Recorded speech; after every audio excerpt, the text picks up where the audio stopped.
জীবনে তোমাকে কিছু জিনিস পেতে হলে কিছু জিনিস কিন্তু হারাতে হবে, তেমনই আমাদের জীবনেও এরকম দিনটা চলে এসেছে। আজকে পুরোনো বাড়ি থেকে সব ফার্নিচারগুলো নতুন বাড়িতে শিফট করা হচ্ছে, আর একদিকে যেমন আমরা খুশি, তেমন একদিকে কিন্তু আমাদের সবার মনের ভিতর একটা অন্যরকম ফিলিংস হচ্ছিল, কষ্ট হচ্ছিল। আর দেখো এত সুন্দর বাড়িটা আমাদের ছেড়ে চলে যেতে হচ্ছে, যেহেতু বাবা মাও আমাদের সাথে তখন থাকতে রাজি হয়েছিল না, কারণ বাবার কাজের জন্য অন্য কোথাও থাকতে হচ্ছিল। আমাদেরও আর সাহস ছিল না এই বাড়িতে থাকার।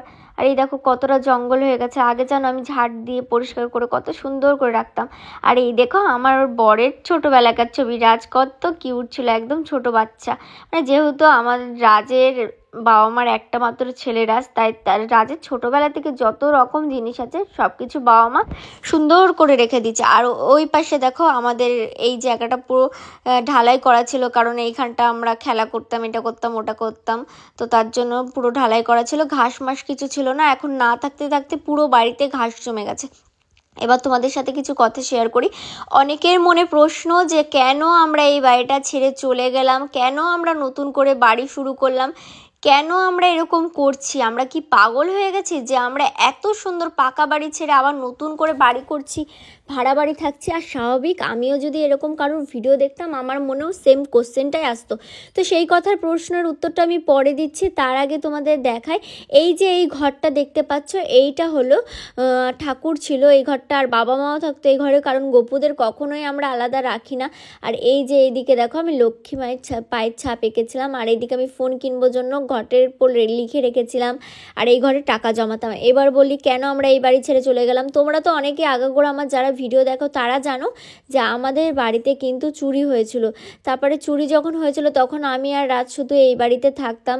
তারপরে বাবা তো এই বাড়িতে আসতে পারবে না, মাও আসতে পারবে না, তার জন্য আর কি ওরা সাহস করে আমাদের এই বাড়িতে থাকার পারমিশন দিচ্ছিল না। আমারও অতটা সাহস হচ্ছিল না যে আমি আবার সাহস করে এই বাড়িতে থাকবো, কারণ রাজ কিন্তু ছেলে মানুষ, ও কিন্তু বাইরে যাবে, তখন সারাটা দিন বাড়ির মধ্যে আমি একা, তখন যদি কোনো অঘটন ঘটে যায় সেটা মানে কেউ তো গ্যারান্টি নেবে না যে হবে না, কিছু হবে না। যেহেতু আমরা দুজনাই ছোট মানুষ, তো অনেকে বলবে যে তোমরা কোথায় ছোট, তোমরা তো অনেক বড়। এবার নিজেদের ছেলে মেয়ে বা নিজেদের বোন এরকম করে বিচার করে নিজের দৃষ্টিভঙ্গিটাকে চেঞ্জ করে দেখো। আমরা কিন্তু দুজনা অতটাও বড় হয়ে যায়নি যে আমরা দুজন আলাদা বাড়িতে থাকবো, দুজন আলাদা সব কিছু করবো, অতটাও কিন্তু বড় হয়ে যায়নি এখনও যে দুজনে একটা বাড়িতে থাকতে পারবো। আর এইদিকে দেখো, এইদিকে বাবার সাইকেল, এই দিকটা আমাদের সিঁড়ির পাশে ছিল পায়খানা বাথরুম, আর এই জায়গাটা আমাদের ফ্রিজ রাখা হতো। তো জীবনে কিন্তু ওঠাপড়া আসে, তেমন আমাদের জীবনেও ওঠাপড়া এসেছিল, যার জন্য আর গপুও চাইছিল না হয়তো আমরা এই বাড়িতে থাকি, তাই এই বাড়িতে আমার চুরি হয়ে গেছিলো। আর একটা সবথেকে বড় আমার কষ্টের জায়গায় কোথায় জানো তো, যে এই কষ্ট লাগে যে যে গয়নাগুলো আমার চুরি হয়ে গেছিলো, যে সেই গয়নাগুলো না আমার অনেক মানে ভালোবাসার এক গয়না ছিল।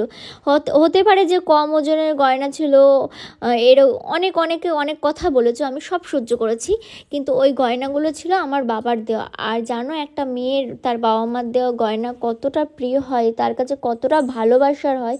তো সেই সব স্মৃতিগুলো আমার আর নেই, সব কিছু আমার চুরি হয়ে গেছে, তো সেটাই কষ্ট লাগে আর কি। আর ওটা ছিল আমাদের রান্নাঘর, আর এই ড্রেসিং টেবিলটা থাকতো আমার আর রাজের ঘরে। এই আয়নাটার সামনে দাঁড়িয়ে দাঁড়িয়ে অনেক রিলস বানিয়েছি, অনেক রিলস আছে যেগুলো তোমরা যারা আমার ডেইলি ভিডিও দেখো তারা দেখতে পেয়েছো হয়তো। তো এবার তোমাদের দেখাবো আমার আর রাজের বেডরুমটা। তার আগে কিন্তু এই যে এই বইটা কিনেছিলাম আমি পড়ার জন্য, ইংলিশ শিখবোর জন্য, কারণ রাজ ইংলিশে একটু ভালো আছে, তাই আমি ওকে বলেছিলাম আমাকে একটু ইংলিশ পড়িও না, আমি তো ইংলিশে একদম কিছু পারি না, একদম কাঁচা। তো এই যে এবার চলে এসেছি কিন্তু আমাদের রুমে, আর আমার আর রাজের রুমটা কিন্তু অনেক সুন্দর করে আমি গুছিয়ে রাখতাম, কিন্তু আজ সেই রুমটা কতটা অগোছালো হয়ে আছে, কতটা অপরিষ্কার হয়ে আছে। আর ভয়েস ওভার দিতে দিতে আমার মনের মধ্যে এত কষ্ট হচ্ছে যে মনে হচ্ছে চোখ দিয়ে জল বেরিয়ে যাবে। অনেকে বলো যে তুমি তো একটুতেই কেঁদে ফেলো, আমার জীবনটাই যদি কান্নার হয় তাহলে কি আমি হাসবো বলো? সবসময় তো লোক দেখিয়ে হাসা যায় না, কিন্তু নিজেকে কন্ট্রোল করি, নিজেকে হাসানোর চেষ্টা করি। আর এইদিকে দেখো কত কিছু জিনিসপত্র পড়ে আছে, এক এক করে কিন্তু আমরা সব কিছু নিয়ে যাব, পুরো বাড়িটা পুরো ফাঁকা হয়ে যাবে, শূন্য হয়ে যাবে। আর এত কিছুর মাঝেও কিছু কিছু পাবলিক আছে যারা কমেন্ট করে, এত বাজে কমেন্ট করে যে বাড়ি বিক্রি করবে, বাড়ি বিক্রি করবে। তাদেরকে কোনো সেন্স নেই যে আমাদের পরিস্থিতিটা তারা বুঝতে চায় না, তারা চায় শুধু কি বলবো আর কি, তাদের আমি কোনো উত্তরই দিতে চাই না, কারণ সবার মুখের সাথে মুখ লাগালে তো পারা যায় না। তাই কিছু কিছু মানুষের সাথে দূরত্ব বজায় রাখাই ভালো, তাদের সাথে মুখ না লাগানোই ভালো। কারণ আমি মনে করি যারা এরকম বাজে কথা বলে, বাজে কমেন্ট করে, তারা মানুষের পর্যায়ে পড়ে না, তারা শুধু নিজের টুকুনি বসছে। আর এটাও হতে পারে তারা পারিবারিকভাবে খুব অশান্তিতে ভুগছে, তারা ডিপ্রেশনে আছে, তাই তারা নিজেদের কষ্টটা শেয়ার করতে পারে না, কমেন্টের মাধ্যমে গালাগালি দেয়। তো যত ইচ্ছা গালাগালি দিও, আমি আর কিছু মনে করব না, পাগল ভেবে কিচ্ছু বলবো না। আর এদিকে দেখো কৃষ্ণ ঠাকুরটাও নিয়ে যাচ্ছি, সব কিছু নিয়ে যাচ্ছে। বাইরে ওই বড় ছবিটা দেখছো, ওই বড় ছবিটা হচ্ছে আমার বরের ছবি, যখনও 11 ক্লাসে পড়তো তখন এই ছবিটা তোলা। আর ওই যে আমার পুতুল থেকে শুরু করে সব কিছু এবার নিয়ে যাব আমার রুমটাকে, নতুন রুমটাকে অনেক সুন্দর করে সাজাবো।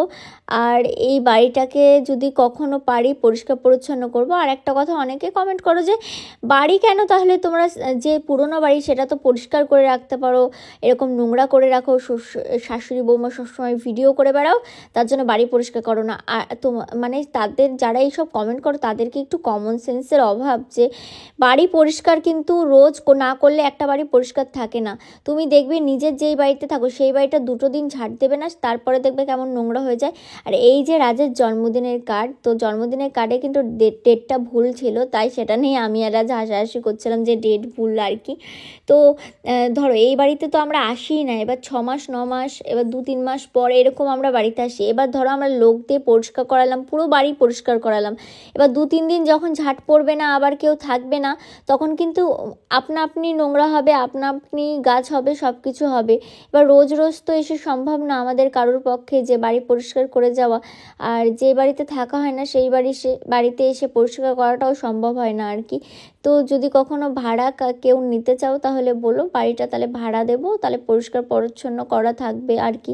আর ওই যে পেছনে দেখছো রাজের একটা খেলনা, ওর ছোট্টবেলাকার গিটার, আর তো এটা আমি ব্যাগে নিয়ে নিচ্ছি, এটা সারা জীবন আমার কাছে স্মৃতি হিসাবে থাকবে। আর একটা কথা বলি, আর একটা গুড নিউজ তোমাদের সাথে শেয়ার করি। তোমরা বলেছো দিদি তোমরা কি আবার বিয়ে করছো? হ্যাঁ, আমরা আবার বিয়ে করছি। তোমরা আমাদের বিয়ের ভ্লগ থেকে শুরু করে সব কিছুই পাবে আমার ইউটিউবে।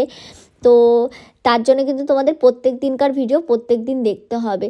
আর এই যে রাজের খেলনাগুলো এক এক করে নিয়ে নিচ্ছি, কারণ যখন আমার আর রাজের ছোট বেবি হবে, তারা দেখবে তার বাবা কি, সেই ছোট বেবি দেখবে যে রাজ কিনে খেলা করতো, তাদের বাবা কিনে খেলা করতো, সেই সব খেলনাগুলোও আছে। আর এরকম হয়তো খুব কম সংখ্যক হয় যে তার ছেলে মেয়ে তার বাবার ছোটোবেলার খেলনা নিয়ে খেলা করে। আমার সাথে তো কোনোদিন হয়নি, আমি আমার বাবার খেলনা নিয়ে কোনোদিন খেলা করিনি, কিন্তু আমি চাই আমার বেবি যখন হবে তখন ওর বাবার খেলনা নিয়ে খেলা করবে। তো খুব ব্যস্ততার মধ্যে দিয়ে যাচ্ছিল সময়গুলো, জানো তো এখন, কারণ সামনে বিয়ের ডেট কিন্তু খুব তাড়াতাড়ি চলে এসছে, আর কদিন পরেই বিয়ে। এক এক করে তো তোমরা ভ্লগ সব কিছুই পাবে। তো সারা জীবনের মতো এই বাড়িটাকে টাটা করে এখন চলে যাচ্ছে আমরা ফার্নিচার গুছিয়ে নিয়ে। খুব মিস করবো বাড়িটাকে, মনটাও খারাপ, কিচ্ছু ভালো লাগছিল না সেই মুহূর্তে দাঁড়িয়ে। আমার ফিলিং